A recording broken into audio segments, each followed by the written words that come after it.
Roma huele a humo viejo y a pan reciente, a aceite de lámpara, a sudor de mulas, a piedra calentada por el sol, y sobre todo huele a memoria, porque Roma, a comienzos del siglo IV, ya no es el centro administrativo del imperio, pero sigue siendo su centro emocional, su altar, la ciudad donde cada arco, cada columna, cada inscripción en latín parece susurrar. Aquí se decide quién es alguien y quién no es nadie. El Tíber baja pesado, verdoso, con esa calma engañosa de los ríos que han visto demasiadas cosas. A ratos parece un espejo, a ratos una herida abierta. Los puentes lo cosen como puntadas.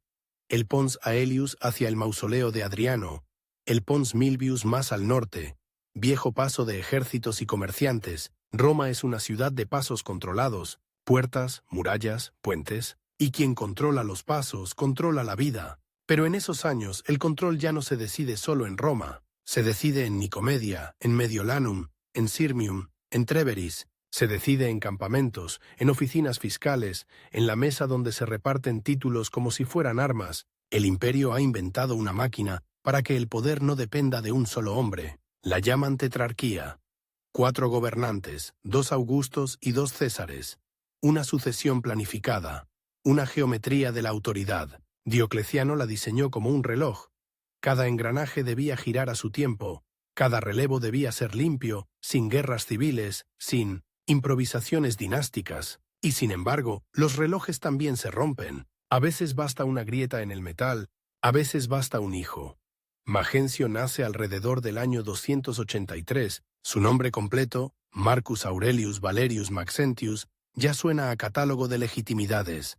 Aurelius, Valerius, apellidos que recuerdan a emperadores anteriores, a linajes adoptados, a la costumbre romana de vestir el poder con nombres que pesan. Es hijo de Maximiano, el colega de Diocleciano, el hombre fuerte del occidente tetrárquico. Maximiano no es un filósofo emperador como Diocleciano.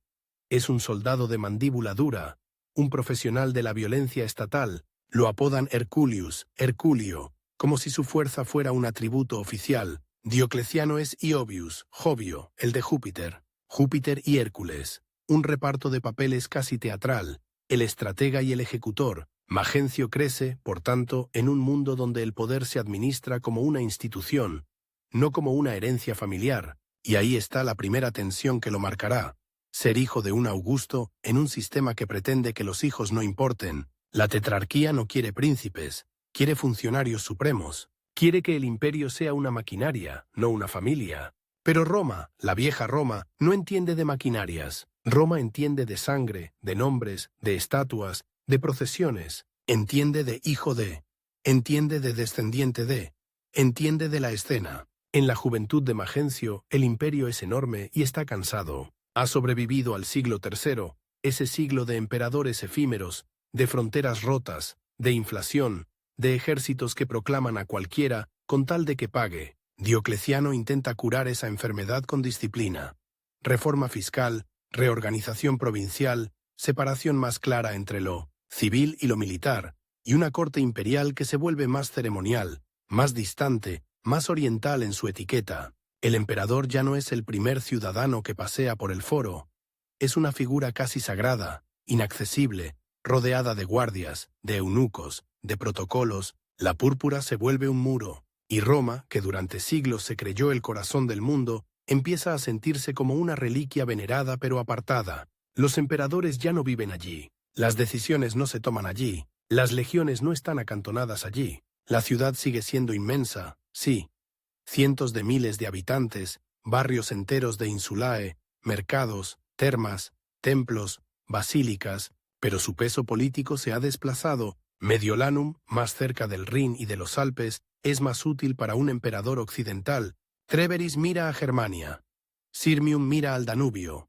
Nicomedia mira a Persia. Roma mira a su pasado.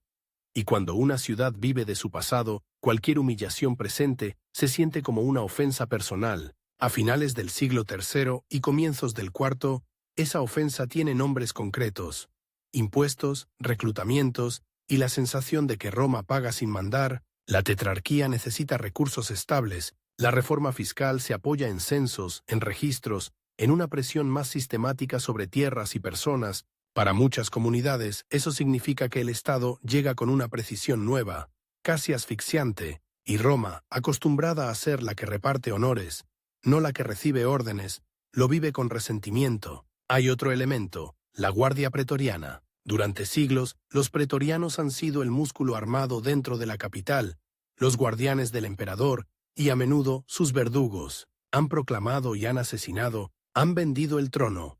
Diocleciano y Maximiano, que conocen bien el peligro, intentan reducir su importancia. Si el emperador no vive en Roma, la guardia pierde sentido. Si el centro del poder se desplaza, los pretorianos se convierten en una fuerza cara, ociosa, potencialmente subversiva, y una fuerza armada ociosa en una ciudad orgullosa es una receta para el desastre. Magencio, mientras tanto, no es el heredero oficial de nada. En la lógica tetrárquica, el heredero es el César designado, no el hijo biológico, y cuando llega el gran momento de la sucesión, la herida se abre. En el 305, Diocleciano y Maximiano abdican. Es un acto casi impensable en la tradición romana.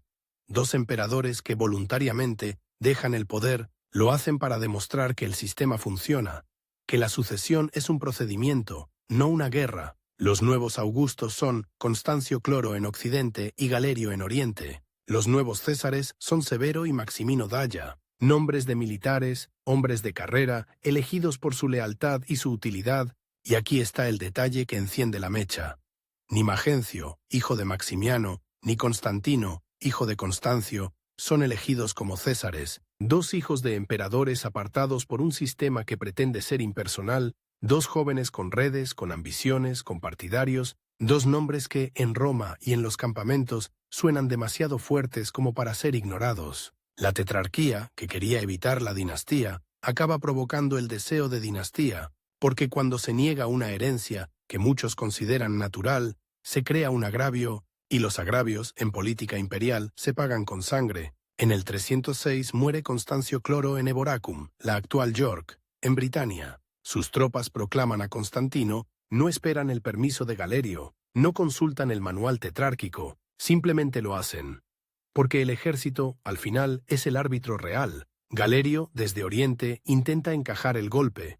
Reconoce a Constantino, pero solo como César, no como Augusto, un compromiso forzado, un parche. Roma observa todo esto con una mezcla de ansiedad y oportunidad. Si los ejércitos pueden proclamar a un hijo, ¿por qué Roma no? Si Britania puede imponer un hecho consumado, ¿por qué la urbe, la ciudad que se cree madre de emperadores, no va a imponer el suyo? Magencio está en Italia. No es un general famoso, no es un conquistador de fronteras. Su capital simbólico no viene de victorias militares, sino de su apellido y de su proximidad a Roma. Y eso, en ese momento, vale oro. Porque Roma no necesita un emperador que gane en el Rin.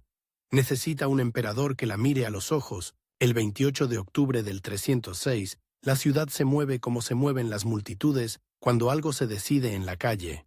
Primero rumores, luego corrillos, luego gritos. La Guardia Pretoriana, resentida por su pérdida de relevancia y temerosa de reformas que la recorten aún más, se convierte en un actor central. También ciertos sectores de la población urbana, acostumbrados a que el Estado garantice el abastecimiento y el espectáculo, y que perciben cualquier cambio fiscal como una amenaza directa a su supervivencia cotidiana. El Senado, viejo y ceremonial, sigue siendo un símbolo.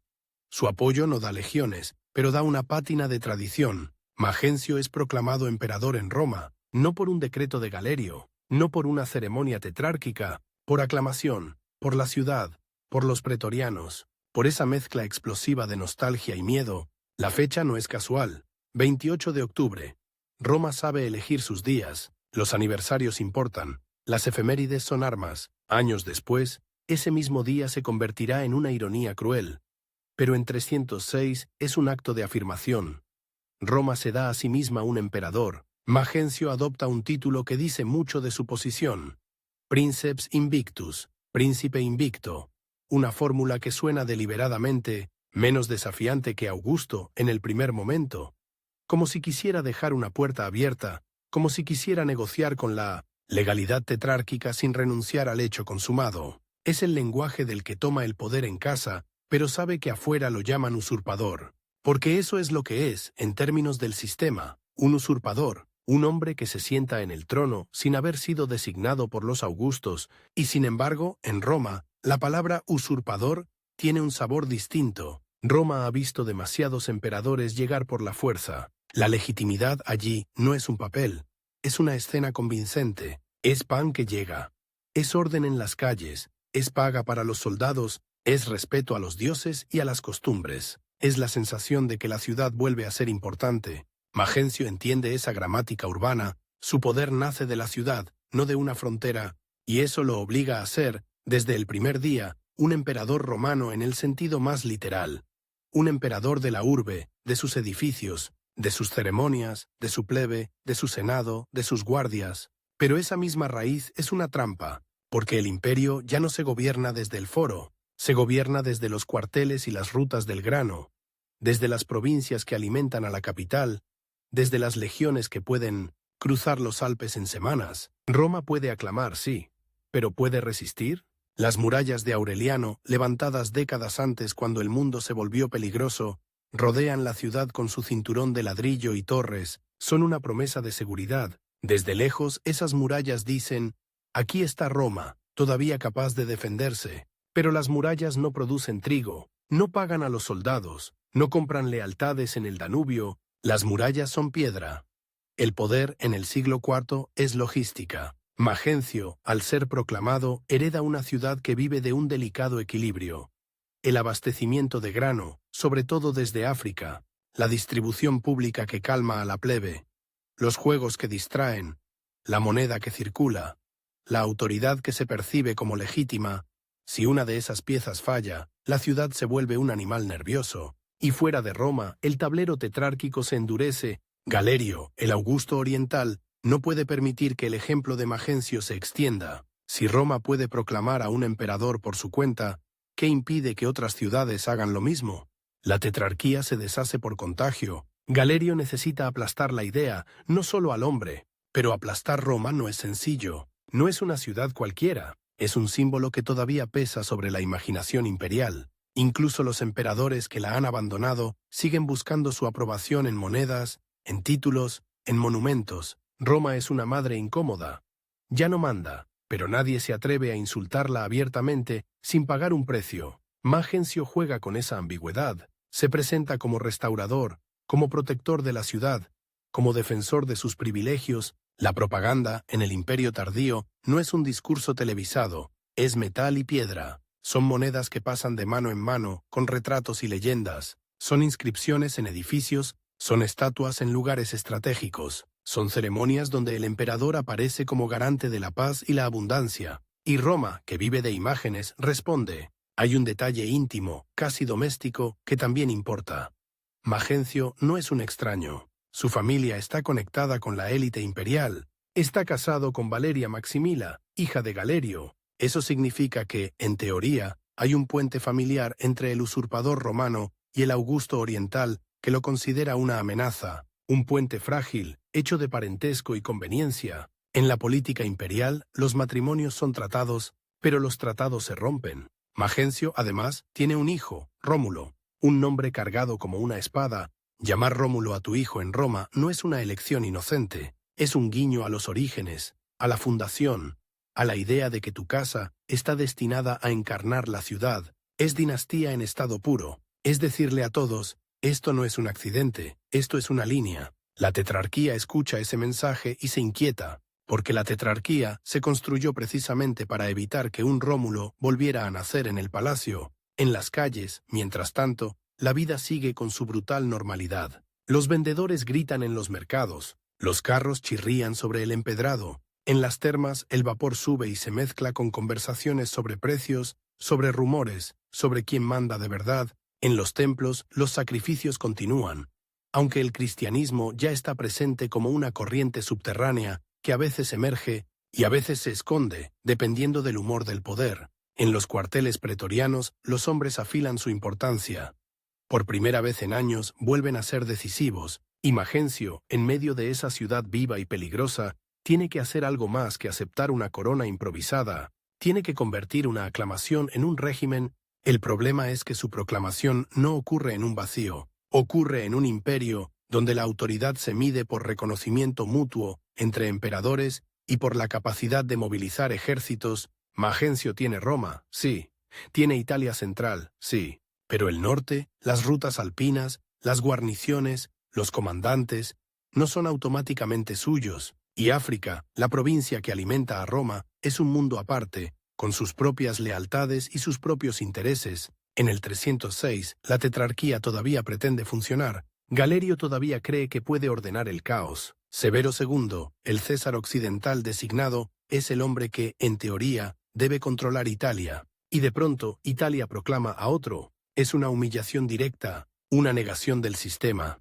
Roma, sin embargo, no se siente culpable. Roma se siente reivindicada. Durante décadas ha visto pasar emperadores que no la visitan, que no consultan al Senado, que no invierten en su prestigio. Ahora, por fin, la ciudad impone su voluntad, y esa voluntad tiene rostro, Magencio. Hay algo casi teatral en la escena política de esos días, porque Roma no solo proclama a un emperador, lo viste con símbolos, lo coloca en el centro de un relato, el relato de la restauración, el relato de la urbe recuperando su dignidad, el relato de un hijo de Maximiano, el viejo Hércules del occidente, volviendo a poner orden donde el sistema frío de Diocleciano ha dejado resentimiento, y aquí aparece la sombra del padre. Maximiano, retirado a la fuerza por la abdicación del 305, no es un hombre hecho para el retiro. Un soldado que ha sido augusto no se convierte en jardinero. La púrpura deja marcas.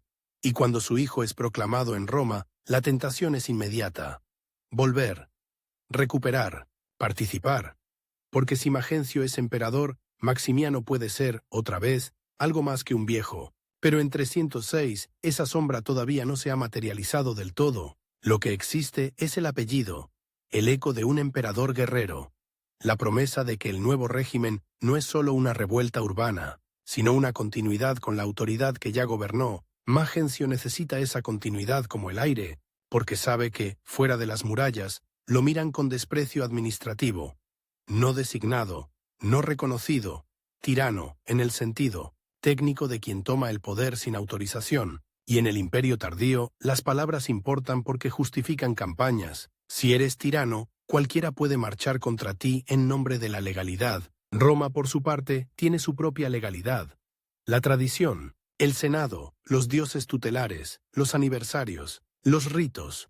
La idea de que la ciudad, por ser Roma, tiene un derecho casi natural a elegir a quien la gobierna, es una legalidad sentimental, pero no por eso menos poderosa. Esa tensión, entre la legalidad del sistema y la legalidad de la ciudad, es el suelo sobre el que Magencio camina desde el primer día, un suelo que parece firme, porque está hecho de mármol y de historia, pero que, en realidad, es arena. En el otoño del 306, cuando Magencio es aclamado, el aire de Roma ya no es el de la República ni el del Alto Imperio, es un aire más denso, más burocrático, más militarizado. Los funcionarios cuentan. Los recaudadores cuentan. Los soldados cuentan. La ciudad sigue siendo un escenario, sí, pero el guión se escribe en otros lugares, y aún así, Roma insiste en improvisar. Magencio acepta el papel. Y al aceptarlo, se ata a la ciudad como un capitán que decide no abandonar el barco, aunque el mar esté lleno de naves enemigas, porque su fuerza está ahí, en la urbe, en sus muros, en su población, en su capacidad de producir legitimidad simbólica. Su debilidad también está ahí, en la necesidad constante de alimentar, pagar, entretener, calmar. El Tíber sigue fluyendo, indiferente. Los puentes siguen sosteniendo el tránsito diario. Comerciantes que vienen del norte, viajeros que entran por las puertas, mensajeros que traen noticias de campamentos lejanos. Cada puente es una promesa de conexión y una amenaza de invasión. Roma es una isla de piedra rodeada por un río y por su propio orgullo, y en algún lugar, más allá de los Alpes, en las fronteras del Rin, otro hijo no elegido, Constantino, aprende la misma lección, que el sistema puede ser desafiado si se tiene un ejército. Magencio, en cambio, aprende una lección distinta, que el sistema puede ser desafiado si se tiene Roma. Dos caminos hacia la púrpura, dos legitimidades que no encajan en el mismo mundo. En el 306, todavía parece posible que el conflicto se resuelva con negociaciones, con títulos, con compromisos. Todavía parece que la maquinaria tetrárquica puede absorber la anomalía Pero la historia del imperio rara vez premia la moderación. La historia del imperio premia al que convierte una anomalía en destino. Magencio, proclamado en la ciudad más cargada de símbolos del mundo, empieza su reinado con una ventaja que es también una condena. Todo lo que haga será leído como un gesto hacia Roma, cada moneda, cada decreto, cada ceremonia, porque su trono no está sostenido por una frontera, sino por una multitud, y las multitudes, como los ríos, pueden sostenerte, o pueden arrastrarte. El Tíber lo sabe, los puentes lo saben, Roma lo sabe, aunque finja que no. Y Magencio, en ese 28 de octubre del 306, se coloca justo en el centro del paso más peligroso, el que une la nostalgia con la guerra. Roma, cuando decide adoptar a un emperador, no lo hace con discreción, lo hace con ruido, con metal, con piedra, con pan, con guardias armados en las esquinas y con senadores que, aunque ya no manden como antes, todavía saben posar para la historia. Magencio, recién alzado por la aclamación, entiende que su primer enemigo no es un ejército que venga por la vía Flaminia, es el vacío, ese hueco entre el grito de «Ave» y la rutina del día siguiente, porque al día siguiente hay que pagar, hay que abastecer, hay que prometer, y sobre todo hay que parecer inevitable. La urbe es una máquina de reputación. En el foro, las estatuas no son decoración, son un censo de quién cuenta. En las basílicas, los litigios no son solo pleitos, son termómetros de autoridad. En el circo máximo, el rugido de las facciones no es solo deporte. Es política en estado puro, una multitud que aprende a amar y odiar, al mismo tiempo, y que puede pasar del aplauso al motín con la misma facilidad con la que cambia el viento sobre el Tíber. Magencio se apoya en lo que Roma todavía tiene y todavía cree. Su senado, su pueblo, sus dioses, sus ceremonias, y por debajo de todo eso, la guardia pretoriana. Los pretorianos son el nervio, la fuerza que vive dentro de las murallas, la espada que no necesita marchar lejos para decidir un destino. Durante décadas, los emperadores habían intentado convertirlos en un adorno caro, en una reliquia peligrosa. Ahora vuelven a ser el centro del tablero, y ellos lo saben. En los Castra Praetoria, al noreste de la ciudad, el campamento es una ciudad dentro de la ciudad. Muros propios, disciplina propia, orgullo propio. Allí el nombre de Magencio no es solo el de un nuevo jefe. Es la promesa de que su importancia regresa, que no serán disueltos, que no serán humillados por un Augusto que gobierna desde Mediolanum o desde Treveris, que Roma vuelve a tener un emperador en casa, y que ellos vuelven a ser su guardia, su sombra, su garantía. Pero esa garantía tiene precio, siempre. Magencio no puede gobernar Roma como un general gobierna un campamento. Roma es más vieja, más caprichosa, más teatral. Hay que hablarle en su idioma, y el idioma de Roma es el de la restauración, no el de la revolución. Nadie quiere oír que el mundo ha cambiado. Quieren oír que el mundo vuelve a su sitio. Así que Magencio se presenta como restaurador de la urbe, protector de sus privilegios, defensor de su dignidad, y lo hace con la herramienta más cotidiana y más poderosa del imperio tardío, la moneda. Las monedas viajan más que los decretos, pasan por manos sucias de harina, por dedos manchados de tinta, por bolsas de cuero de soldados, por mesas de cambistas, y en cada una un rostro, un título, una frase breve que pretende ser verdad. Magencio se hace ver como príncipe, como emperador, como el hombre que devuelve a Roma su centralidad. En un mundo donde la autoridad se ha vuelto itinerante, él se fija en la piedra, y la piedra responde.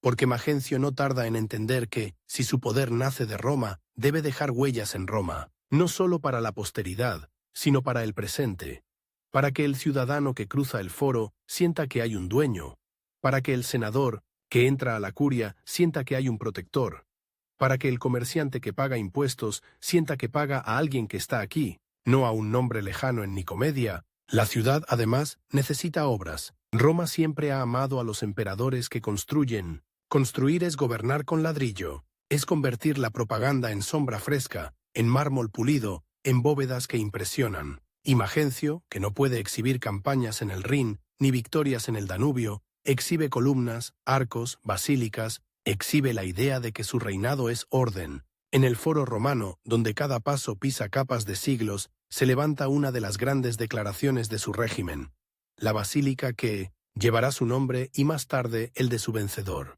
Un edificio enorme, de proporciones casi desafiantes, con bóvedas que parecen querer competir con el cielo. Allí, la justicia y el comercio, la vida civil, se envuelven en una arquitectura que dice: el Estado está aquí, el emperador está aquí, Roma sigue siendo Roma, y sin embargo, mientras se levantan muros, también se levantan deudas, porque el poder urbano es caro. La plebe romana no es un concepto abstracto, es una multitud concreta que come todos los días. El abastecimiento de grano, la anona, es el latido de la ciudad. Cuando el grano llega, Roma respira. Cuando el grano falla, Roma se asfixia y muerde. Y el grano no nace en el campo de Marte, viene de lejos.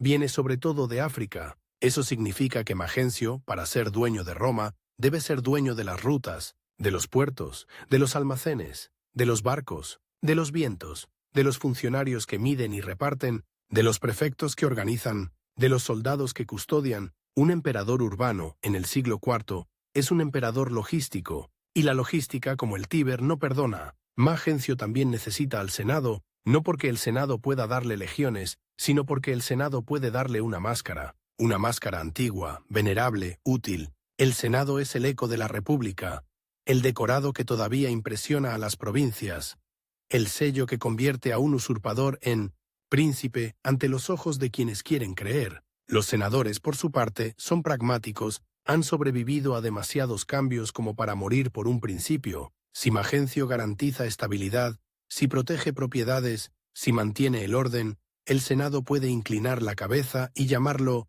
nuestro emperador.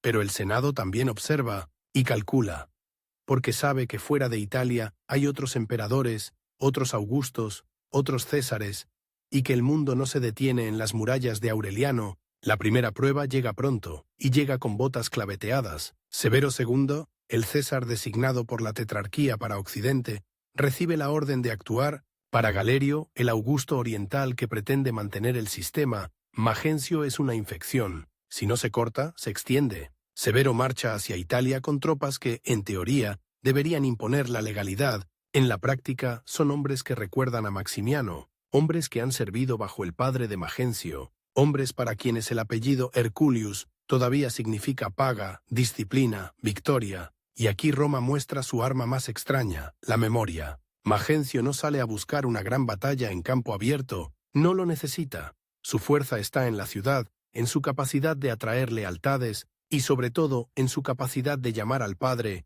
Maximiano, el viejo Augusto retirado, vuelve a escena, no como un anciano resignado, sino como un soldado que se pone de nuevo la coraza de la autoridad. Su presencia cambia el clima, porque para muchos oficiales y soldados, Maximiano no es un nombre en una moneda. Es el hombre bajo el cual sirvieron, el que los condujo, el que los recompensó. La tetrarquía había intentado convertirlo en pasado.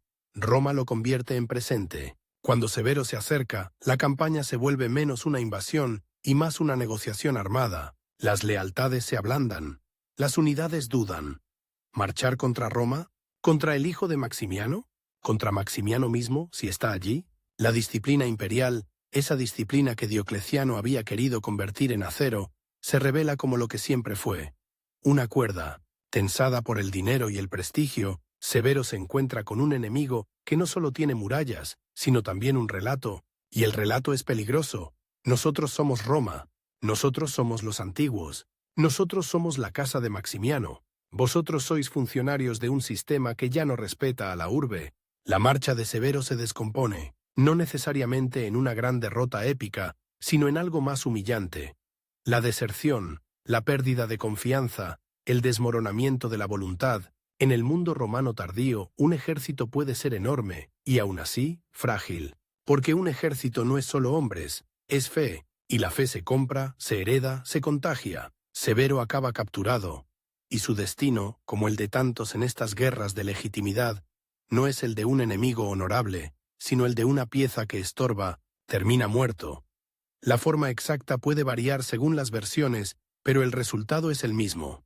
El César de la legalidad tetrárquica cae en manos del usurpador romano, y Roma por un momento se siente invencible. Ese momento es dulce y peligroso, porque la victoria contra Severo no resuelve el problema de fondo, lo agrava. Ahora Magencio no es solo un hombre proclamado por la plebe y los pretorianos, es el hombre que ha derrotado, o mejor dicho, ha neutralizado a un César reconocido, ha cruzado un umbral, ha hecho imposible el regreso a la obediencia sin humillación, y en la política imperial la humillación es una sentencia. Galerio desde Oriente no puede ignorarlo. Y Galerio no es un senador que posa. Es un emperador de frontera, un hombre de guerra, un administrador de la violencia. Decide marchar él mismo hacia Italia. La idea de un Augusto acercándose a Roma tiene algo de antiguo, de casi mítico, como si el imperio, por un instante, recordara que la ciudad todavía importa lo suficiente como para merecer una campaña. Pero también hay algo nuevo. Galerio no viene a rendir homenaje, viene a castigar, y castigar a Roma es siempre un acto que se hace con cuidado, porque Roma, incluso debilitada, sigue siendo un símbolo que puede volverse contra ti. La campaña de Galerio muestra otra vez la naturaleza del poder de Magencio. Roma no se conquista fácilmente si no se puede tomar por sorpresa. Las murallas de Aureliano, con sus torres y sus puertas, son un cinturón de resistencia, y Magencio, además, tiene la ciudad de su lado, una ciudad que puede cerrar puertas, negar suministros, hostigar a los forrajeros, convertir el campo alrededor en un lugar hostil. Galerio se enfrenta a un dilema. Asediar Roma es caro, lento, incierto, y el tiempo, para un emperador tetrárquico, es un enemigo, porque mientras un Augusto está atado a un asedio, otras fronteras se inquietan, otros rivales se mueven, otros generales sueñan. El imperio es demasiado grande para que un hombre se quede mucho tiempo mirando una muralla. La campaña no logra el golpe decisivo. Galerio se retira. Y esa retirada, aunque no sea una derrota total, es una victoria política para Magencio, porque Roma interpreta el hecho de que el Augusto se vaya como una confirmación. La ciudad resiste. El dueño de Roma ha defendido Roma, pero el precio vuelve a aparecer, siempre. Para sostener esa resistencia, Magencio necesita dinero, necesita pagar a los pretorianos, a las tropas italianas, a los funcionarios, necesita mantener el abastecimiento, necesita financiar obras que refuercen su imagen, y el dinero, en el imperio tardío, no cae del cielo, se extrae, se recauda, se exige, se convierte en impuestos, en requisiciones, en presión sobre las élites locales. Roma puede aclamar a un emperador por resentimiento fiscal, pero ningún emperador puede gobernar sin fiscalidad. Ahí está la paradoja venenosa del régimen de Magencio. Nace, en parte, del rechazo a ciertas cargas y a la pérdida de privilegios, pero para sobrevivir debe imponer cargas y administrar privilegios con mano firme, debe ser generoso y duro a la vez, debe dar pan y exigir oro. Y en esa tensión, la relación con la guardia pretoriana se vuelve aún más íntima y más peligrosa. Los pretorianos no son solo guardias, son un grupo con intereses, con orgullo, con capacidad de intimidación, son el público más cercano del emperador, el que lo ve de cerca, el que puede protegerlo o asfixiarlo. Magencio les debe su trono, y ellos se lo recuerdan sin palabras, con su sola presencia. El emperador entonces se convierte en rehén de su propia base. Cada concesión a los pretorianos puede alejarlo de otras fuerzas, del Senado, de las ciudades italianas, de los propietarios que pagan. Cada gesto hacia el Senado puede irritar a los soldados, cada impuesto para financiar la guerra puede encender a la plebe, cada reducción de gasto puede provocar hambre o motín. Gobernar Roma no es sentarse en un trono, es caminar sobre una cuerda. Magencio intenta equilibrar, se apoya en el Senado para vestir su régimen de tradición, se apoya en los pretorianos para sostenerlo con fuerza, se apoya en la plebe con distribución y espectáculos, y se apoya en la imagen de restaurador con construcción. La propaganda de Magencio insiste en Roma, en la eternidad de la ciudad, en la idea de que el emperador no es un administrador itinerante, sino un protector de la urbe. En un tiempo en que los emperadores se han vuelto figuras móviles, él se presenta como fijo, como anclado, como el que devuelve al mundo su centro, pero el mundo ya no tiene un solo centro, y eso se nota en la diplomacia, en los matrimonios, en las alianzas que se intentan y se rompen. Magencio está casado con Valeria Maximila, hija de Galerio. Ese vínculo familiar podría haber sido un puente, podría haber permitido una negociación, reconocimiento a cambio de obediencia formal, un título a cambio de paz, pero la política imperial no es una mesa tranquila, es un campo minado. Galerio no puede reconocer a Magencio sin destruir la lógica de la tetrarquía, y Magencio no puede someterse sin destruir la lógica de su propia proclamación romana, así que el matrimonio se vuelve un detalle triste, casi irónico. La familia no detiene a los ejércitos, la sangre no detiene la necesidad de legitimidad. Maximiano, el padre, mientras tanto, vuelve a ser un actor real, y aquí la historia se vuelve más oscura, más humana, más incómoda, porque un padre que regresa para apoyar a su hijo también puede regresar para eclipsarlo. Maximiano no es un consejero discreto, es un ex Augusto. Un hombre que ha mandado ejércitos, que ha repartido castigos, que ha vivido con la idea de que el poder es suyo por derecho de fuerza. En Roma, su presencia puede ser un regalo y una amenaza. Un regalo, porque atrae lealtades militares. Una amenaza, porque recuerda a todos, incluido Magencio, que el viejo Hércules todavía respira. Durante un tiempo, la asociación funciona. Magencio se beneficia del prestigio militar del padre. Maximiano se beneficia del trono del hijo. Dos generaciones intentando sostener una legitimidad que el sistema oficial les niega. Pero la convivencia de dos emperadores, incluso si uno es retirado, es siempre inestable. En Roma, donde cada gesto se interpreta, donde cada ceremonia tiene jerarquías, la pregunta de quién es realmente el primero no tarda en envenenar el aire. Magencio necesita ser el restaurador, Maximiano necesita ser el Augusto, y Roma, que ama los símbolos, no tolera bien la ambigüedad cuando se trata de la púrpura. Las fricciones crecen. No necesariamente como una discusión pública, sino como una guerra de miradas, de títulos, de quién aparece en qué moneda, de quién preside qué ceremonia, de quién reparte qué donativo. En el Imperio tardío, el poder se mide también en protocolo, quién se sienta dónde, quién recibe a quién habla primero, quién es aclamado con más fuerza. Y mientras padre e hijo se tensan, Magencio sigue consolidando su control sobre Italia. Controlar Italia no es solo controlar Roma, es controlar las ciudades que alimentan y conectan a Roma. Ostia, el puerto, las rutas hacia el norte, los pasos hacia el sur, los centros administrativos donde se recaudan impuestos y se almacenan suministros. Es controlar a los gobernadores, a los prefectos, a los comandantes locales, es asegurarse de que la península no se convierta en un mosaico de lealtades. Italia, además, no es una provincia cualquiera, es el corazón simbólico del imperio, y por eso mismo es un lugar donde todos creen tener derecho a opinar. Las élites italianas, acostumbradas a privilegios antiguos, observan a Magencio con una mezcla de esperanza y temor. Esperanza, porque un emperador en Roma puede significar atención, obras, prestigio. Temor, porque un emperador no reconocido puede significar guerra, requisiciones, incertidumbre. Magencio intenta presentarse como garante de orden, y en parte lo logra. Roma bajo su gobierno no se derrumba, la administración funciona, los espectáculos continúan, las obras avanzan. La ciudad, que había sentido que el imperio la abandonaba, vuelve a sentirse mirada, pero esa mirada es exigente. Roma no ama gratis, la plebe quiere pan, quiere estabilidad de precios, quiere que el Estado siga cumpliendo su parte del pacto no escrito. Tú gobiernas, nosotros no incendiamos la ciudad, los pretorianos quieren paga y privilegios, el Senado quiere respeto y seguridad patrimonial, los comerciantes quieren rutas seguras, los propietarios quieren que los impuestos no los arruinen, y Magencio, en medio, debe ser todos los emperadores a la vez.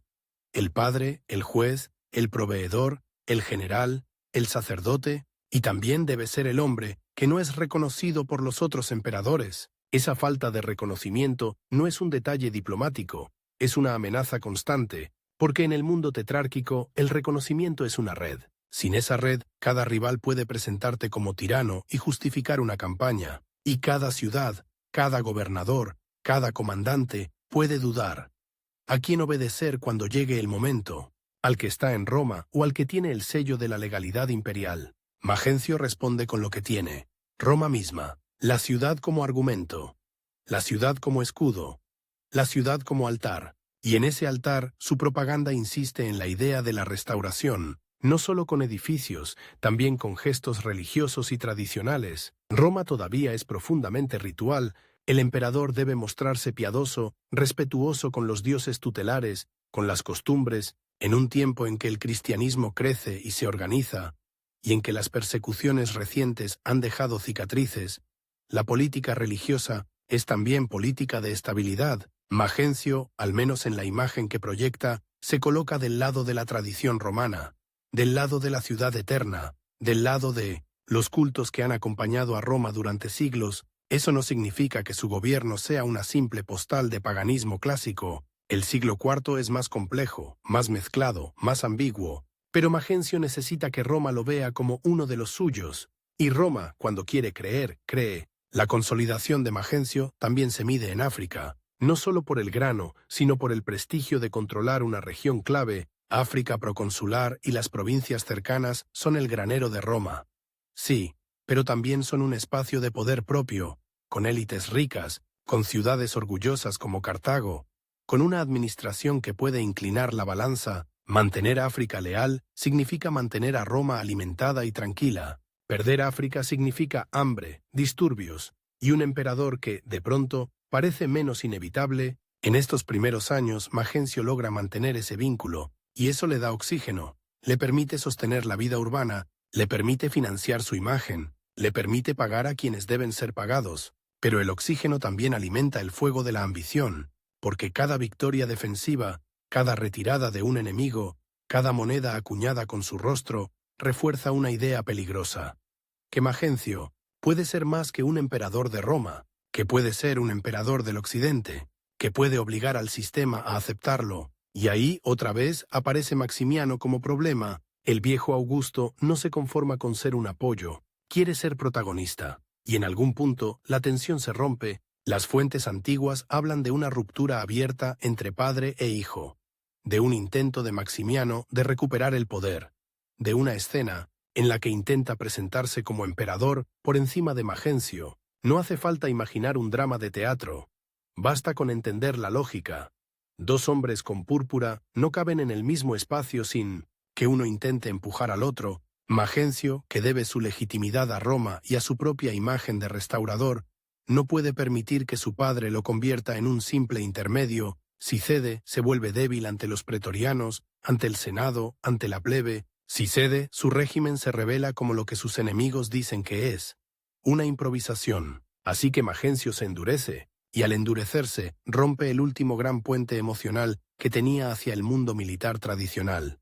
El prestigio del padre. Maximiano termina huyendo, buscando apoyo fuera, buscando un nuevo aliado. Y ese aliado, con una ironía que Roma habría saboreado si no fuera tan peligrosa, es Constantino. Porque Constantino, el otro hijo no elegido, el otro hombre que ha sido proclamado por tropas, entiende el valor de un nombre como Maximiano, entiende el valor de una alianza dinástica, y entiende, sobre todo, el valor de usar a un viejo Augusto como legitimación contra un rival. Magencio, al expulsar o enfrentar a su padre, gana control interno en Roma, pero pierde una pieza de prestigio que podía atraer soldados y neutralizar enemigos. Se queda más romano, más urbano, más atado a la ciudad, y menos conectado con la red militar que decide el destino del imperio. Esa es la consolidación y al mismo tiempo la trampa. Roma lo aclama, sí. Roma lo ve construir, sí. Roma se siente protegida por sus murallas y por su emperador residente, sí. Pero el imperio no es solo Roma, es un conjunto de ejércitos que se mueven por carreteras, de emperadores que se reconocen o se niegan, de provincias que alimentan o estrangulan, de monedas que pierden valor si la guerra se prolonga. Magencio gobierna como un emperador de la ciudad, y eso lo hace fuerte en la ciudad, pero también lo hace dependiente de la ciudad, dependiente de su humor, dependiente de su hambre, dependiente de sus guardias. Y mientras tanto, al norte, más allá de los Alpes, hay otro hombre que aprende a convertir la guerra en legitimidad, un hombre que no necesita que el Senado lo aplauda para sentirse emperador, un hombre que tiene lo que Magencio no tiene: una base militar de frontera, endurecida, móvil, acostumbrada a campañas. En Roma el Tíber sigue bajando, pesado, verdoso, los puentes siguen cosiendo la ciudad, y cada puente es una metáfora que nadie quiere pronunciar en voz alta.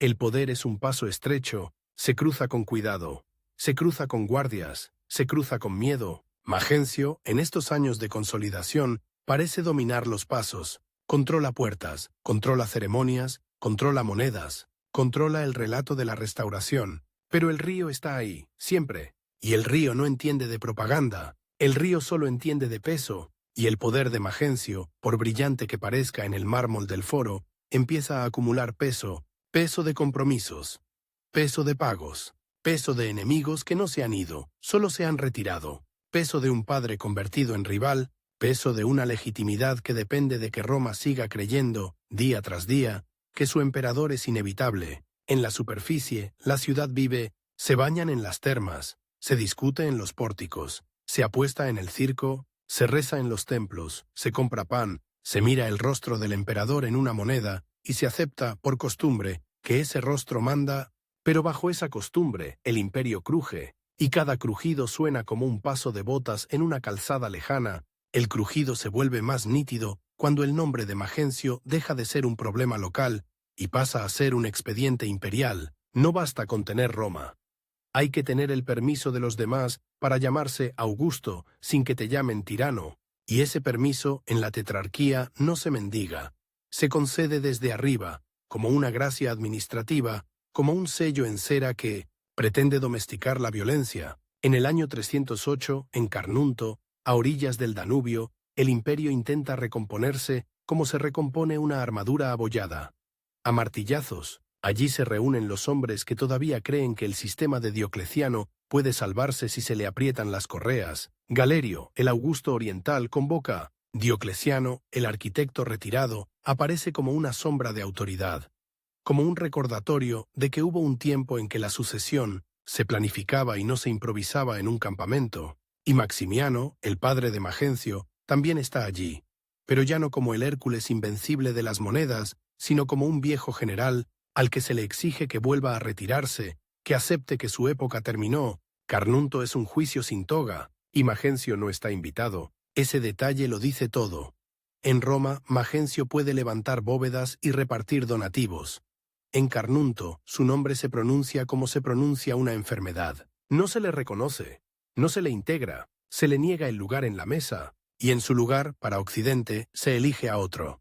Licinio, un hombre de confianza de Galerio, un militar con credenciales de frontera, alguien que no debe su púrpura a la plebe romana ni a la guardia pretoriana, sino a la lógica fría del sistema.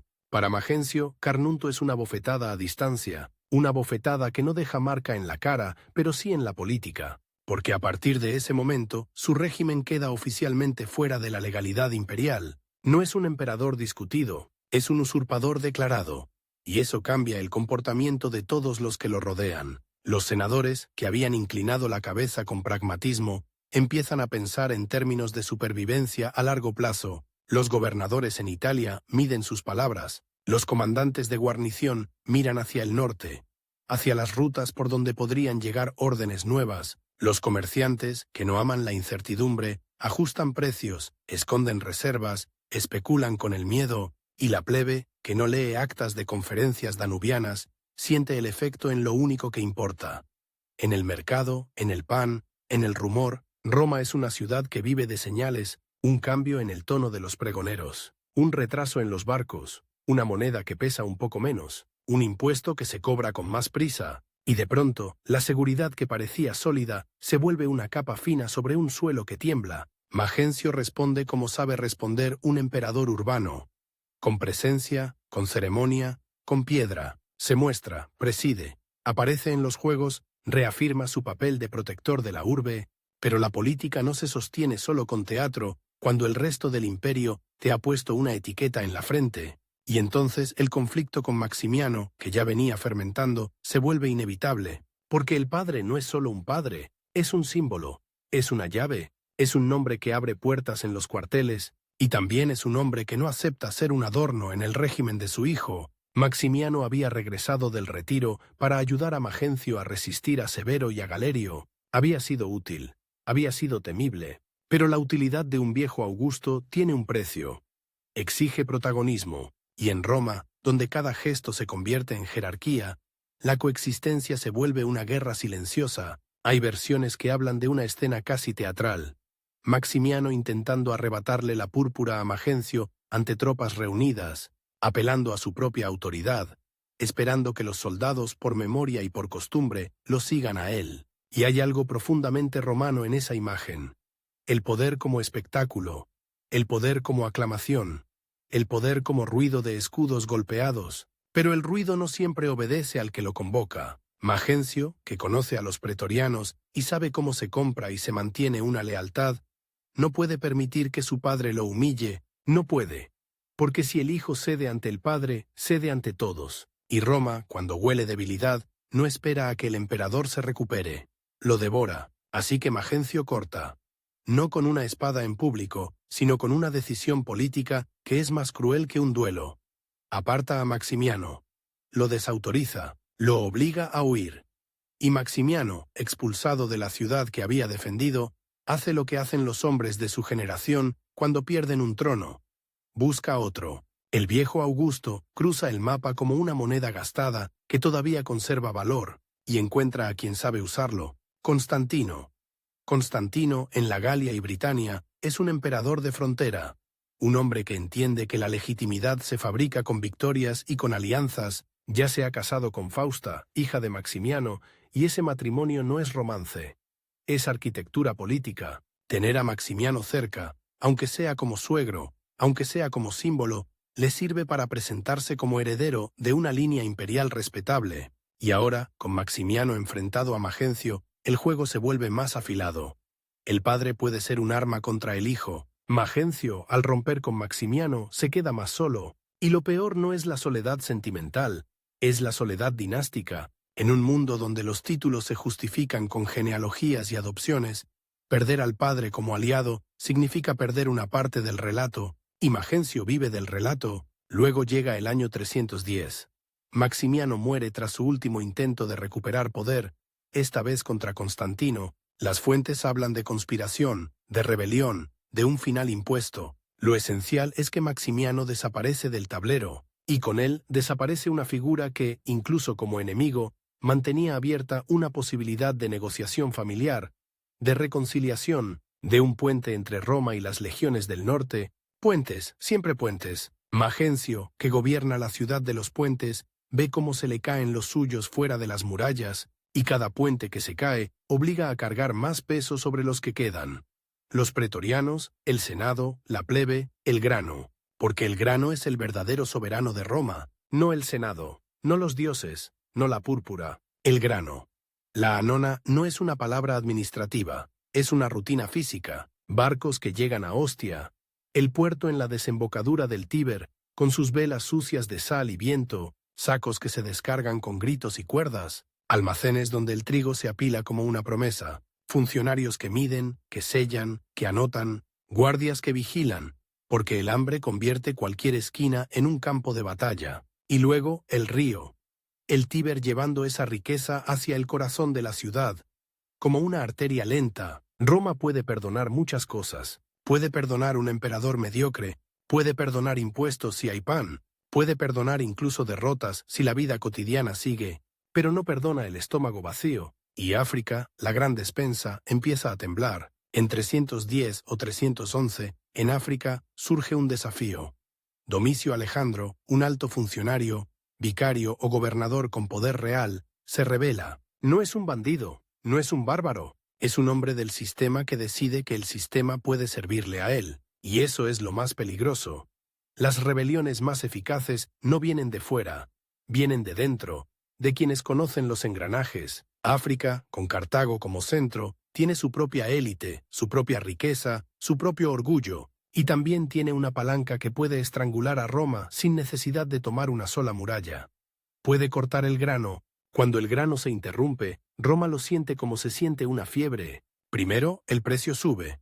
Luego los panaderos reducen el tamaño de las raciones. Después aparecen colas más largas, discusiones más violentas, rumores de acaparamiento. La plebe, que no entiende de vicarios africanos, entiende de hambre. Y el hambre busca culpables. Magencio, que había construido su imagen como protector de la urbe, se encuentra de pronto con una ciudad que lo mira con ojos distintos. Ya no es solo el restaurador que levanta basílicas, es el hombre que debe garantizar que el pan siga llegando, y si no llega, su mármol se vuelve insulto. La rebelión de Domicio Alejandro no es solo un problema económico, es un problema político de primer orden, porque si África se separa, Magencio pierde no solo el grano, sino también una fuente de ingresos fiscales y un espacio de legitimidad. Un emperador que no controla África es un emperador que no controla el estómago de Roma. Y eso, en términos romanos, es casi una abdicación, así que Majencio actúa, no puede no actuar, organiza una campaña para recuperar África,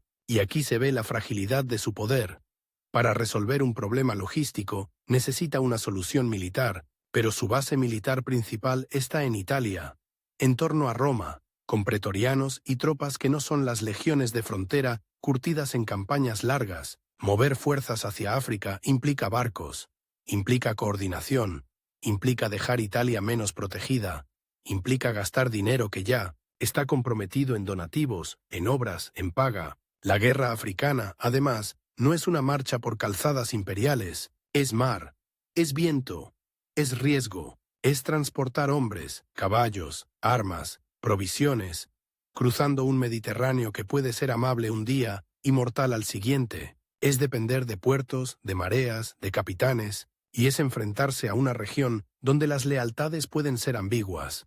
Ciudades que calculan, propietarios que no quieren perder, funcionarios que cambian de bando cuando huelen el vencedor. La campaña termina con la recuperación de África y la caída de Domicio Alejandro. Roma vuelve a respirar. Los barcos vuelven. El pan vuelve. Pero el costo queda. Queda en las arcas, queda en la presión fiscal, queda en el cansancio de las tropas, queda en la sensación de que el régimen de Majencio, para sostener la vida cotidiana, tiene que vivir en estado de emergencia, y un régimen en emergencia permanente se vuelve más duro.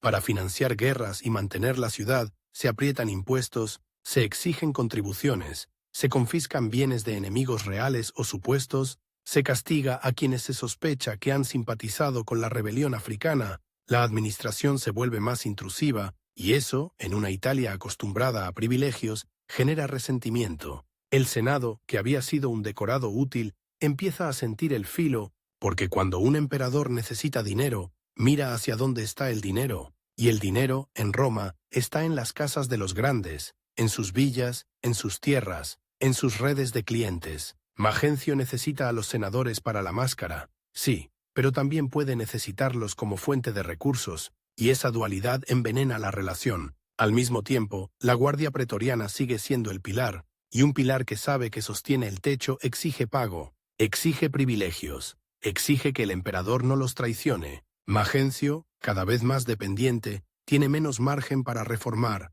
para recortar, para disciplinar. Los pretorianos no son un ejército que se pueda enviar lejos y olvidar, están ahí, dentro de la ciudad, como una presencia constante, como un recordatorio de que el poder se sostiene con acero cercano. Roma, entonces, se convierte en una jaula dorada. Majencio es el dueño de la jaula, y también su prisionero, porque fuera el mundo se reorganiza sin él.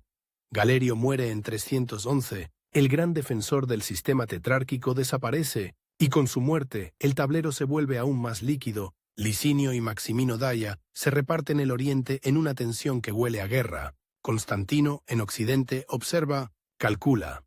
Y Majencio, en Italia, se queda con Roma. Sí, pero con una Roma que ya no decide el destino del imperio como antes. La propaganda de Majencio intenta compensar esa realidad. Se insiste en la idea de Roma eterna, de Roma restaurada, de un emperador que devuelve a la ciudad su dignidad. Se acuñan monedas, se levantan edificios, se celebran aniversarios, y el calendario se vuelve un arma. Cada año que Majencio sigue en el trono es una prueba de que el sistema oficial no ha podido arrancarlo, pero el calendario también es una cuenta atrás, porque cada año que pasa, Constantino se fortalece. Constantino tiene algo que Majencio no puede fabricar con mármol: una máquina militar móvil. Tropas del Rin, acostumbradas a campañas rápidas, a marchas largas, a disciplina dura, oficiales que han crecido en la lógica de la frontera, donde el enemigo no es un rival político con toga, sino un grupo armado que cruza un río helado. Esa experiencia crea un tipo de ejército distinto, un ejército que no necesita Roma para sentirse romano. Majencio, en cambio, tiene tropas que viven cerca de la capital, que se alimentan de la ciudad, que están acostumbradas a la política urbana. No son cobardes, no son inútiles, pero su ecosistema es otro, y cuando llegue el momento de una campaña decisiva, esa diferencia pesará. Mientras tanto, la relación entre Majencio y Constantino se pudre sin necesidad de declaraciones formales. Hay un elemento personal, casi familiar, que lo hace más venenoso.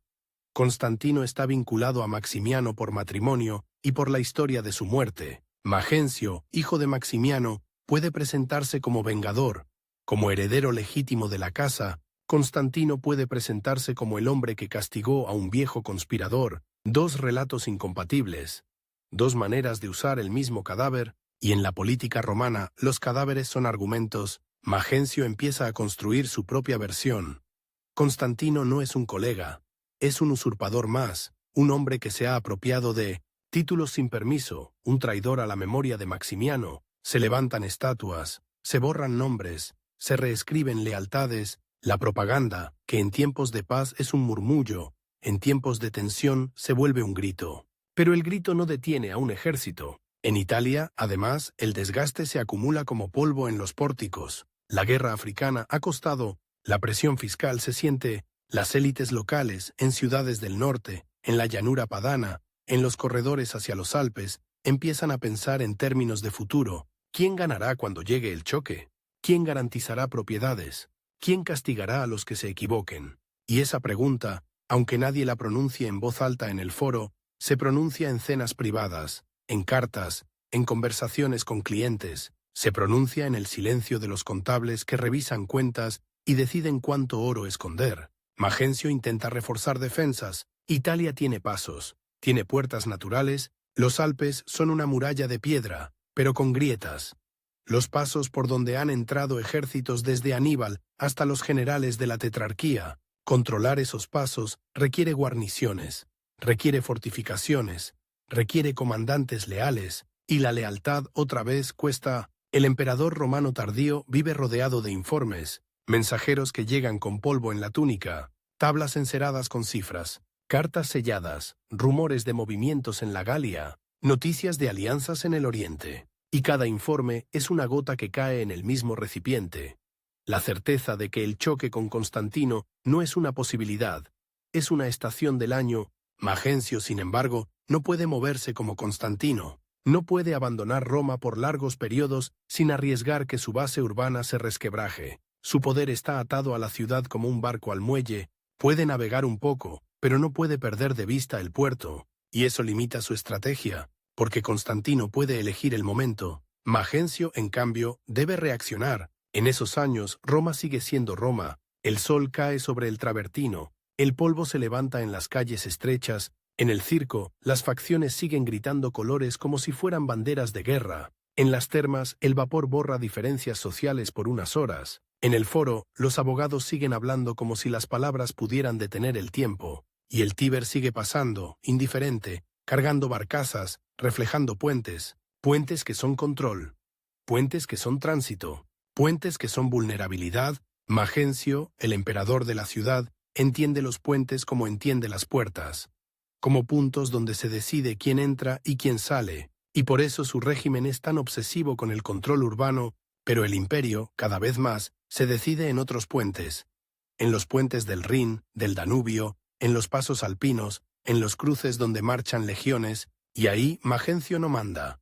La ironía es cruel. El hombre que se presenta como restaurador de Roma, el que levanta la basílica más imponente del foro, el que se apoya en la idea de eternidad, vive en un presente que se acorta.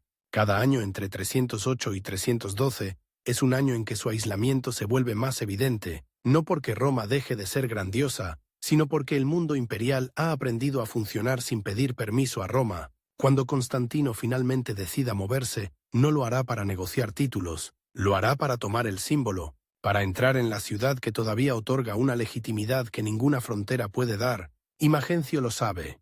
Lo siente en la forma en que se tensan las conversaciones, en la forma en que los oficiales miran mapas, en la forma en que los pretorianos exigen garantías, porque los pretorianos que lo elevaron también saben leer el viento, y el viento, en política, huele a vencedor antes de que se vea. Magencio, entonces, se aferra más a Roma, más obras, más ceremonias, más insistencia en que él es el emperador de casa, el que no abandona la urbe, pero esa insistencia tiene un reverso.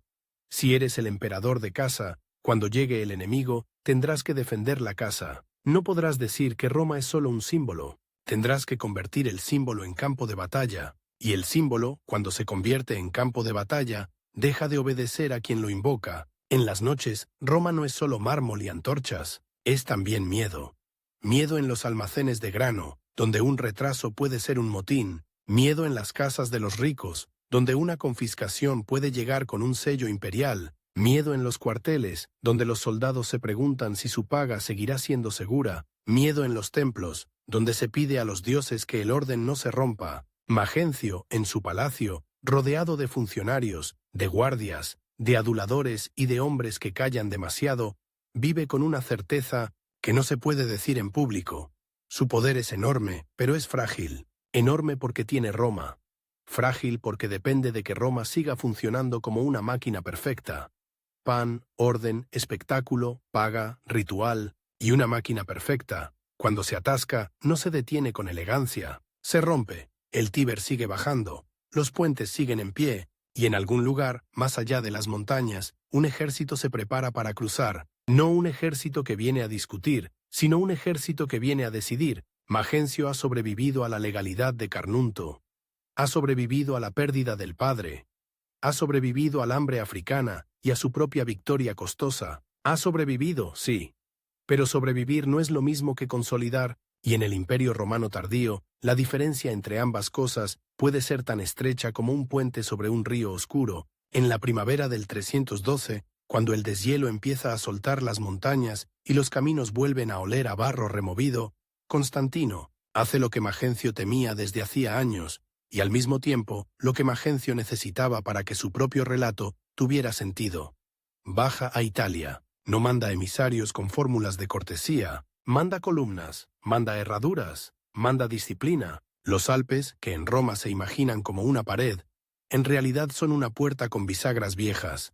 Se abre para quien sabe dónde empujar. Los pasos, Montgenèvre, el corredor hacia Segusio, no son solo geografía, son logística, son mulas cargadas, carros que se atascan, soldados que maldicen el frío de la altura, aunque ya sea abril, oficiales que cuentan raciones y clavos de sandalia, y sobre todo son velocidad. Constantino no viene a presentarse ante Italia, viene a sorprenderla. La primera ciudad importante que siente el golpe es Segusio, Susa, la llave del valle. Las murallas, que en tiempos de paz son orgullo municipal, se convierten en una trampa. Si cierras, te asedian. Si abres, te ocupan. Segusio intenta resistir. Constantino responde con el lenguaje que entiende un ejército de frontera. Fuego, escalas, brecha. La ciudad cae rápido, y ese detalle, que en un mapa parece un punto, en la mente de los italianos se vuelve un presagio. Si Segusio cae, ¿qué no caerá? La noticia corre por calzadas como corre el agua por una grieta. En las mansiones de posta cambian caballos. En las tabernae se repite el rumor con exageraciones. En los foros locales, los decuriones se miran con esa prudencia que es casi cobardía. ¿Y si esta vez el norte no se detiene? Porque Italia, desde hacía generaciones, se había acostumbrado a que las guerras pasaran lejos, a que el peligro estuviera en el Rin, en el Danubio, en el desierto. Italia era el corazón, sí, pero un corazón que ya no hacía ejercicio, y ahora le pedían correr. Magencio, en Roma, recibe informes que no son solo palabras. Son cifras de ciudades que abren puertas, de guarniciones que dudan, de almacenes requisados por el invasor, y cada informe tiene un subtexto que nadie se atreve a escribir. La gente calcula quién va a ganar, calcula qué juramento conviene, calcula qué estatua conviene no derribar todavía. Constantino avanza hacia la llanura padana, ese gran plato fértil donde las calzadas son rectas y el movimiento es fácil. Allí está Turín, Augusta Taurinorum. Allí, según las fuentes, se produce un choque que revela estilos. Magencio envía fuerzas, y entre ellas destaca una caballería pesada, hombres y caballos cubiertos de hierro, los clibanari o catafractari, una masa brillante que pretende aplastar por pura inercia. Es una imagen intimidante. Metal sobre metal, respiración caliente dentro de cascos cerrados, el suelo temblando bajo el peso. Constantino no se deja hipnotizar, abre su línea, crea un vacío, deja que la masa se estire, que pierda cohesión, y entonces la golpea en los flancos. No es magia, es oficio. Es la diferencia entre un ejército que ha aprendido a pelear contra bárbaros móviles y un ejército que confía en el impacto ceremonial de la fuerza. Turín se rinde. Y con Turín se rinde algo más. la idea de que Magencio puede detener a Constantino en el norte con simples destacamentos. Luego viene Milán, Mediolanum, ciudad rica, acostumbrada a emperadores itinerantes, a cortes que pasan y dejan decretos. Milán no es Roma, no tiene ese orgullo de caput mundi, pero tiene olfato político. Milán abre. Y cuando una ciudad así abre, no lo hace solo por miedo. Lo hace porque entiende que el futuro está entrando por la puerta. Magencio, mientras tanto, está atrapado en su propio escenario, Roma. Las murallas de Aureliano, altas, sólidas, con torres y puertas que parecen decir, aquí termina el mundo civilizado, dentro, la ciudad que vive de rituales.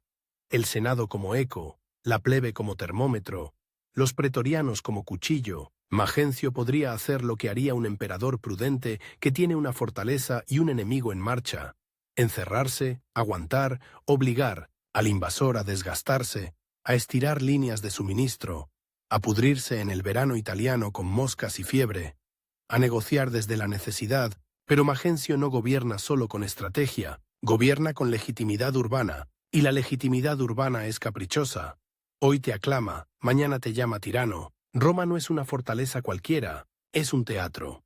Y el emperador, en Roma, no puede parecer un hombre que se esconde detrás de piedra mientras otro recorre Italia como liberador, porque Constantino no solo marcha, habla, promete, se presenta como el que viene a liberar a Italia de un usurpador, y esa palabra, usurpador, es un veneno que Magencio conoce bien, porque se la han escupido desde Carnunto. Si Constantino logra entrar en Roma sin batalla, Magencio no será un emperador derrotado. Será un fantasma borrado, un nombre tachado, en inscripciones, un rostro raspado en monedas, y entonces la campaña se vuelve una carrera de símbolos. Verona es el gran obstáculo, no por su tamaño, sino por su posición. Verona está abrasada por el Adigio, con defensas naturales y murallas, y controla rutas. Allí se concentra una resistencia seria, dirigida por un comandante de Magencio que las fuentes llaman Ruricio Pompeyano. Verona no cae por simple intimidación. Verona obliga a Constantino a trabajar, a dividir fuerzas, a construir puentes de campaña, a maniobrar para no quedar atrapado entre río y muralla. El asedio y la batalla alrededor de Verona son el tipo de episodio que decide una guerra antes de la batalla famosa, porque si Constantino fracasa allí, su campaña se atasca. Si triunfa, Italia se abre como una puerta sin cerrojo. Constantino triunfa, Ruricio muere, Verona cae. Y con Verona cae la última gran barrera antes de la vía hacia Roma. Las ciudades del norte, una tras otra, se acomodan, no todas por entusiasmo, muchas por miedo, algunas por cálculo. Y el cálculo, en tiempos de guerra civil, es una forma de supervivencia. Nadie quiere ser la ciudad que apostó por el perdedor cuando el vencedor llegue con listas. En Roma, el aire cambia. No es un cambio visible como una nube negra, es un cambio en los gestos. En el foro, las conversaciones se cortan cuando pasa un funcionario. En los mercados, la gente compra más de lo habitual, como si el estómago pudiera prepararse para un asedio. En los cuarteles, los pretorianos escuchan rumores y los convierten en exigencias. Paga, donativos, garantías. Porque un soldado urbano, cuando huele peligro, no piensa en gloria. Piensa en su familia, en su botín, en su futuro si el régimen cae. Magencio convoca consejos. Generales, prefectos, burócratas, mapas extendidos sobre mesas, cera, sellos, mensajeros. Y sin embargo, la decisión no es solo militar, es psicológica, es teatral. ¿Qué imagen quiere proyectar Magencio? ¿El emperador que confía en las murallas de Roma, como un rey medieval? ¿O el emperador romano que sale al encuentro del enemigo, como los viejos cónsules de los libros? Roma, además, tiene memoria, una memoria selectiva, pero poderosa. Recuerda a los emperadores que defendieron la ciudad, recuerda a los que abandonaron la ciudad, y Magencio, que ha invertido años en presentarse como restaurador, siente que no puede permitir que Constantino se acerque a las puertas y que Roma lo vea desde las murallas como un espectáculo. El enemigo acampado, el humo de sus fogatas, el polvo de sus patrullas, sería admitir que el dueño de Roma está sitiado en su propia casa. Hay otro elemento, más oscuro, más íntimo: la presión de los signos. En el mundo romano tardío, la política convive con la adivinación, como convive el mármol con el humo de los sacrificios. Se consultan auspicios, se leen entrañas, se interpretan sueños, se buscan frases en los libros sibilinos. Y cuando un régimen está nervioso, los signos se vuelven más insistentes, más peligrosos, porque siempre hay alguien dispuesto a decir lo que el poder quiere oír. Se ha transmitido la idea de que Magencio, en vísperas del choque, se apoya en una profecía que hablaba de que el enemigo de los romanos perecería ese día, el 28 de octubre, su aniversario de proclamación, una fecha cargada, casi perfecta. 6 años exactos desde aquel día en que Roma lo alzó. ¡Qué tentación! ¡Qué trampa! Porque si tú eres Roma, si tú te has vendido como el protector de la urbe, entonces el enemigo de los romanos solo puede ser el otro, Constantino, no tú. Y así, la fecha se convierte en un imán. Magencio decide salir, sale de Roma, y ese movimiento, que en términos militares puede parecer valiente, en términos políticos es una apuesta total. Deja la ciudad. Deja el escenario donde su poder es más fuerte, para buscar una victoria decisiva que lo consagre no solo como emperador urbano, sino como vencedor militar. Quiere cerrar la historia con un golpe. Quiere que el aniversario sea un triunfo. Quiere que el Tíber, que ha sido arteria de abastecimiento y símbolo de control, sea también testigo de su victoria. Roma lo ve partir. No como se ve partir a un general cualquiera, sino como se ve partir a un emperador del que depende el pan y el orden. Hay ruido de armas, carros, estandartes, hay sacerdotes, hay fórmulas, hay esa mezcla romana de administración y religión, listas de unidades, y al mismo tiempo sacrificios para que el viaje sea propicio, y hay, en el fondo, una sensación que nadie pronuncia. Si pierde, todo cambia. El lugar del choque no es un campo abstracto, es un paisaje concreto, con agua y piedra. Al norte de Roma, el Tíber se curva, allí está el puente Milvio, el Pons Milvius, un puente antiguo, vital, por donde pasa la Vía Flaminia, la gran calzada que conecta Roma con el norte. Un puente es un cuello. Un puente es un punto donde la geografía obliga a concentrar hombres, y en una guerra civil, concentrar hombres es peligroso. Si algo sale mal, no hay espacio para dispersarse. Magencio, según la tradición, prepara un puente de barcas, un paso provisional, quizá para maniobrar, quizá para asegurar retirada, quizá para controlar el cruce, sin depender solo del puente de piedra. Un puente de barcas es una solución práctica y a la vez frágil. Depende de cuerdas, de anclajes, de la corriente. El Tíber no es un río de montaña, pero tiene humor. Tiene remolinos, tiene crecidas, tiene esa fuerza lenta que no parece peligrosa hasta que te arrastra. Constantino llega.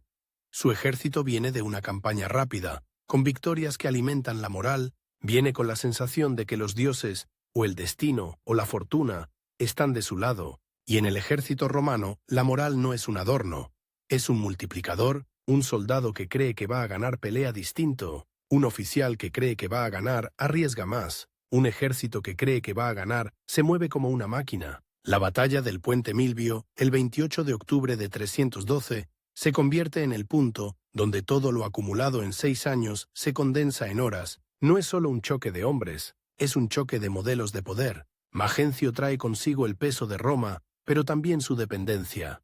Pretorianos, tropas italianas, unidades que han vivido cerca de la capital. Constantino trae tropas de frontera, endurecidas, acostumbradas a obedecer sin discutir, a marchar sin preguntar por qué. El combate se desata con esa violencia que las fuentes describen con fórmulas, pero que en realidad es física. El choque de escudos, el grito, el polvo que se mete en la garganta, el sudor bajo el casco, el olor metálico de la sangre mezclado con tierra húmeda, los estandartes se balancean, los oficiales intentan mantener líneas, los mensajeros corren, los caballos resbalan en terreno pisoteado. Magencio, al elegir pelear cerca del río, ha puesto una pared invisible detrás de su ejército. Si empuja, puede empujar al enemigo hacia el agua. Si retrocede, el agua lo espera a él. Y el agua no negocia. La batalla se inclina. Las razones exactas, si fue una maniobra, si fue un colapso moral, si fue superioridad táctica, se discuten. Pero el resultado es, claro, las fuerzas de Magencio ceden. Y cuando un ejército cede cerca de un puente, la retirada no es una retirada ordenada, es una estampida. La retirada es el momento más mortal de una batalla, no porque el enemigo sea más fuerte, sino porque el orden se rompe. Los hombres dejan de ser unidades y vuelven a ser cuerpos que quieren vivir. Corren hacia el cruce, se empujan, se pisan. Los que llevan armadura pesada se vuelven torpes, los que llevan escudos grandes golpean a los de al lado, los caballos, asustados, se encabritan, y el puente, de piedra o de barcas, se convierte en un embudo. Allí aparece el Tíber como juez, no como símbolo poético, sino como fuerza material. El río recibe hombres con hierro encima, recibe escudos que se vuelven anclas, recibe cascos que se llenan de agua. Un soldado puede nadar, un soldado con coraza y pánico, no.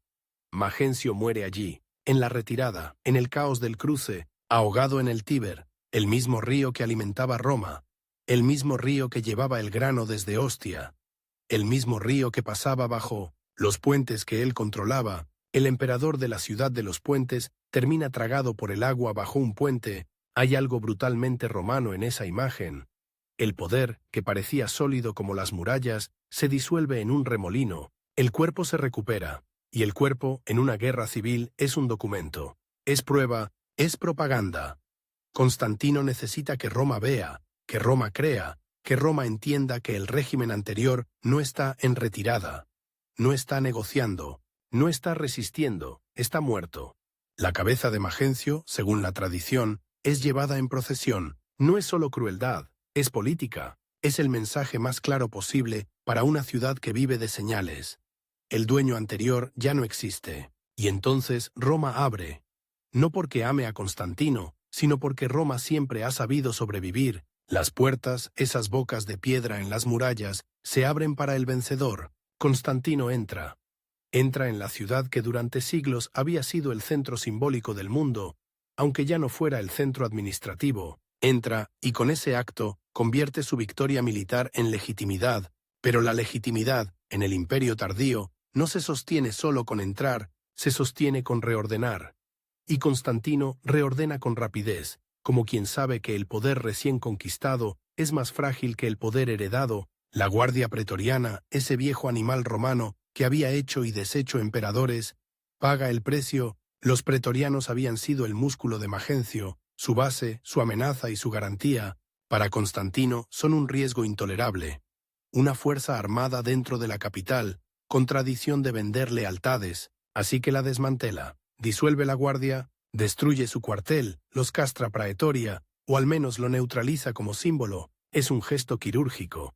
Cortar el nervio que podía provocar futuras usurpaciones en Roma. También reordena la memoria. Magencio pasa a ser tirano en el relato oficial. Sus obras, sin embargo, quedan, y ahí está la ironía final.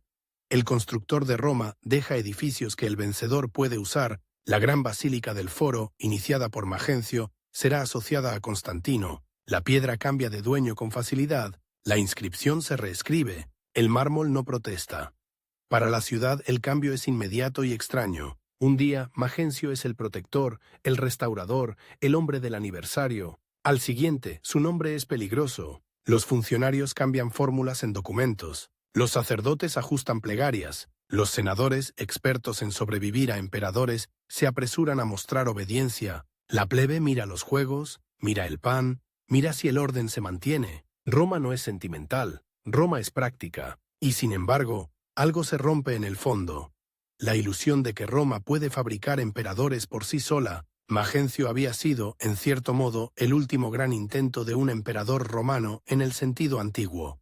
Un hombre elevado por la ciudad, sostenido por la ciudad, obsesionado con la ciudad. Su caída demuestra que, en el siglo IV, el centro real del poder ya no está en el Foro ni en el Palatino. Está donde están las legiones móviles, donde están las fronteras, donde están los generales que pueden cruzar montañas y decidir en semanas lo que Roma discute en años. La muerte de Magencio, además, no es solo el final de un hombre, es el final de un equilibrio. Con él se va un régimen que dependía de mantener contentos a demasiados actores a la vez.